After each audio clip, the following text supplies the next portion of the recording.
and welcome to Basketball Talk Pro. I hope all of you had a very nice holiday, but I don't know, if you're like me, I'm always kind of glad they're over with because there's a lot of disruptions, in your daily life, and even things like how often you work out and what you eat and time that you take on it. But in the long run, it's good to have those moments and with your people that you like and enjoy. Well, I have gotten a number of people that have contacted me in regard to my offer to help, and I'm trying to help all. And something came up that I just felt maybe I should talk about, and I entitled it Team Chemistry, because as I listened to the various coaches and heard what they were really concerned with, it dawned on me that this may be a bigger not problem, but a concern that has not really been addressed by me. And there's a reason for that. Coaches talk about chemistry. Personally, I don't know if they could really define what they're searching for. The term is highly used. Our team doesn't have chemistry, or our team does have chemistry, or the problem with their team is, the chemistry. You hear that expression all the time. In my own case, I just felt that I'm not sure that we can really define that. It's a very nebulous expression in basketball, and by that I mean it's not clear, it's not distinctive, it's kind of on the hazy part of a word, and it's kind of hard to put your finger on it. And I asked myself, really, what is it? And I think I can come up with a number of things. I think sometimes we're talking about teamwork, playing together, having a cohesive unit. And what does that, what does that require? Sometimes I think that that's what people are referring to when they talk about chemistry. And sometimes I think it's maybe in the area of discipline, attitude problems on the team that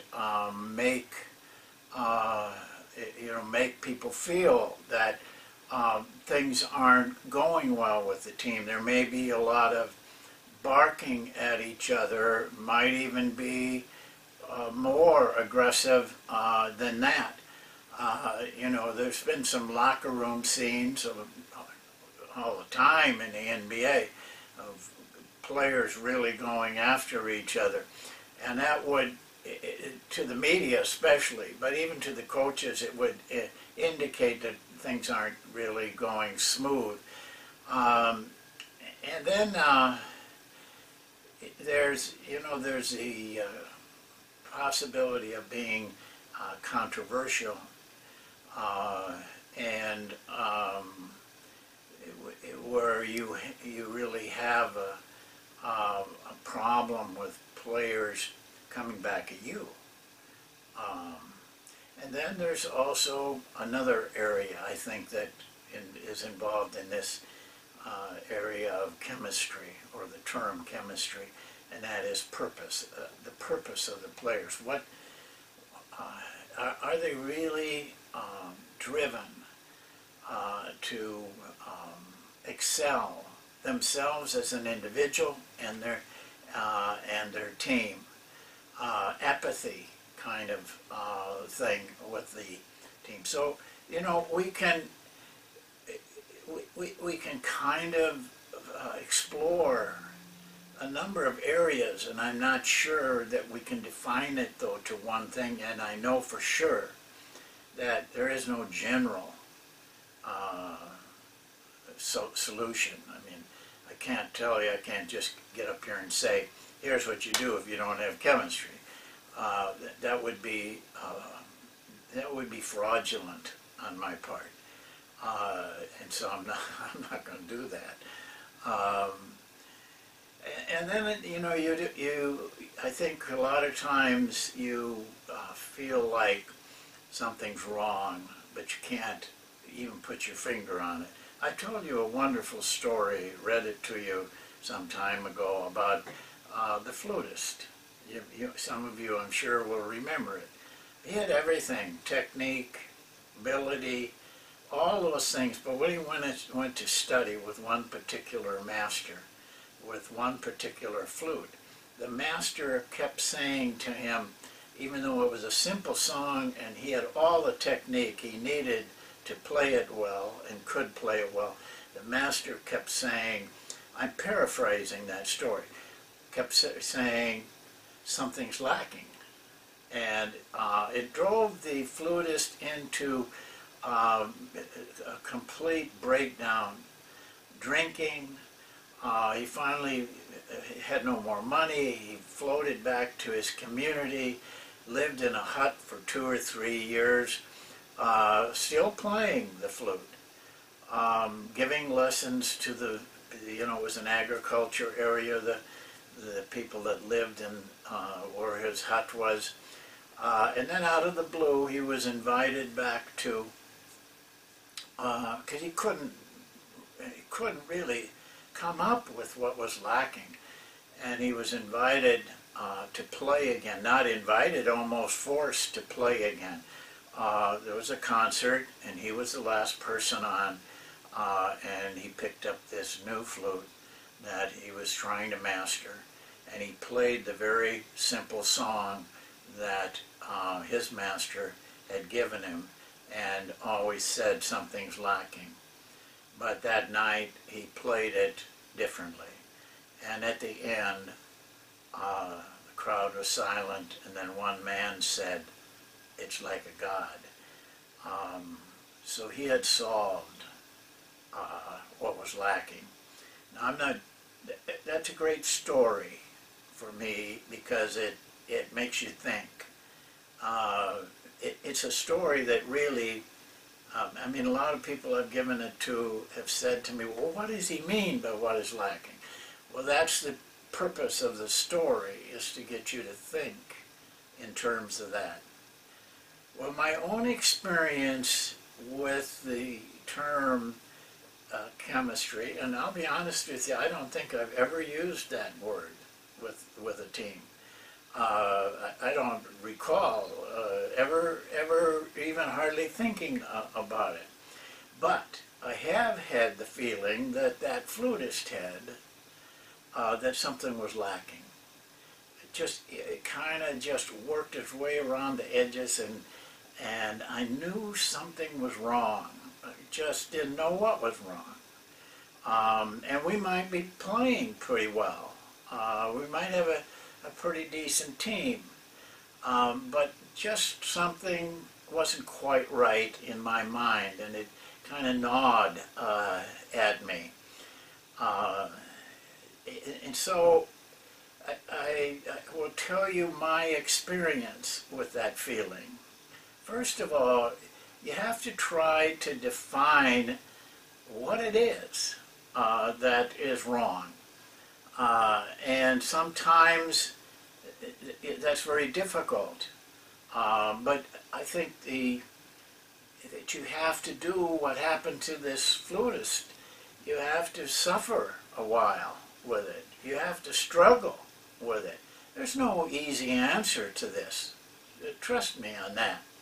But don't be afraid to really dig into it and struggle with all aspects of it. Someday something will pop into your mind, and it'll probably solve your problem, and it'll probably be something simple that you can do.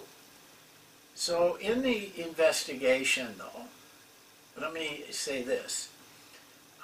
Look at yourself first. Before you start looking at the players, the situation, look at yourself first. I would guide you to the video that was done fairly early. It would be in 2013 in the archives, 2013. It's entitled A Night with Wooden. It's an evening I had with John Wooden. And he said something to me that night that just amazed me, really. You know, here's one of the greatest coaches of all time. And he told me, and I want you to go back, though, because I'm just going to kind of sketch it out. There's more detail in the video. Basically what he told me was that he'd had good teams, but that he never felt that they could win big, like an NCAA championship, until one team came along, and for some reason, inside himself, he believed that this team could go all the way, and they did. They won the NCAA championship, even though John had been coaching for a long time. And hardly unheard of guy, and the team also. And then he realized that all these years, and this is his thoughts, is it wasn't the players that they couldn't reach, it wasn't the environment, it wasn't the situation he was in, it was himself. When he started believing and had faith in his players, it changed everything for him. He won 10 out of the next 12 NCAA championships. So sometimes you got to look at yourself, you know. Start there at least. Are you really putting everything you can into this? Do you really believe? If you don't believe in your players, they're not going to, they understand and can feel that. It throws a dark cloud over everything that you do. So start with yourself. And then what you find out as you investigate, that the solution may not be something easy. It may be something simple, but not easy. Let me share a story with you, a personal story. I was coaching in a school in Texas. We were in a very, very good conference. Louisville was in it. Memphis was in it at that time. It was one of the best conferences in the nation at that time. And we had made some strides. It was a tough place to recruit to. That was the start of the story with John Wooden. That's what he thought. So, you know, we didn't get the highly recruited players. Now, that doesn't mean, I'm not trying to take anything away from them. There was plenty of talent there, but it just wasn't quite right. And we went into a deep study. I had a player that was going to be a senior. He was going to set the record, scoring record, and the rebounding record at that school. He had been a double guy for his whole career. He was always in the 11s and 12s and rebounds and double figures in the offensively. He was actually averaging over 20 points over his career. And we had a thing we call a 3-on-3 league before we could actually physically practice. We called it the Captain's League. Not all of them were captains, but they were veterans, and they would pick 2 players as their team. And then they played 4 nights a week. They did it all on their own, no referees or anything. But how we would do it, we would draft by how they finished in the standings at the end of the week.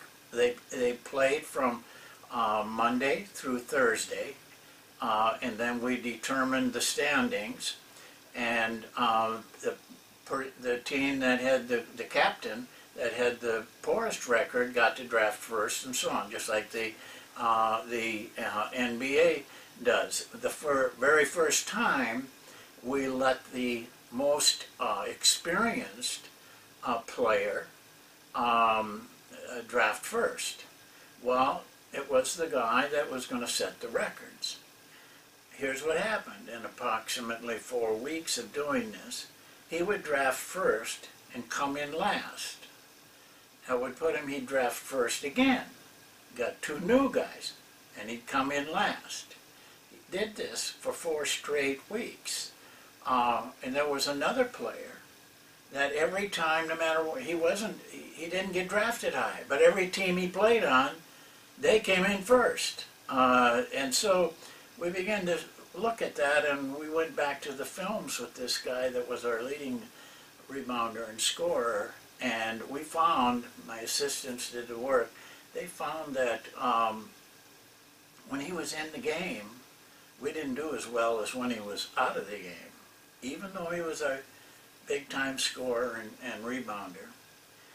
So I finally made the decision that I was going to go with another guy. And it was, you know, the team couldn't understand it, he couldn't understand it, the fans couldn't understand it, the media couldn't understand it. And I replaced him with a player that was very, very average. In fact, that was another thing they couldn't understand. But the whole team changed with that guy in there. Whatever it was, I don't know. But we changed, and we went, all of a sudden, we were a smooth, cohesive, hard-to-beat team that ended up 17th in the nation, in that school was unheard of. Sometimes you have to do that. Actually, in my career, I've done it 4 or 5 times, and it's always worked for me. You may have to replace a player with less contribution, but for some reason the team works a lot better. It's not an easy thing to do, and I'm not recommending it to you unless you're dead sure that you can prove to yourself, don't prove it to anybody else, prove to yourself that it doesn't work real well, even though this guy's a good player. Being a good individual player many times distracts from team play and cohesiveness. In the NBA right now, I think I could sit down and give you the names of a number of players and on teams that I feel that's true of, even though they're outstanding players, and make a lot of money. Ownership and management and stuff would be very reluctant to make a move with that kind of player. But I've seen it done in the NBA, and I can name some players too that have been the ones they selected to play over a much superior player who made a difference in their team. Again, I don't want to recommend it because it may not be your problem, but what I am trying to show you is the concept of how you have to think about this. Well, I think I'm leaving you with more questions than answers, but I honestly cannot give you a flat answer. I think it's a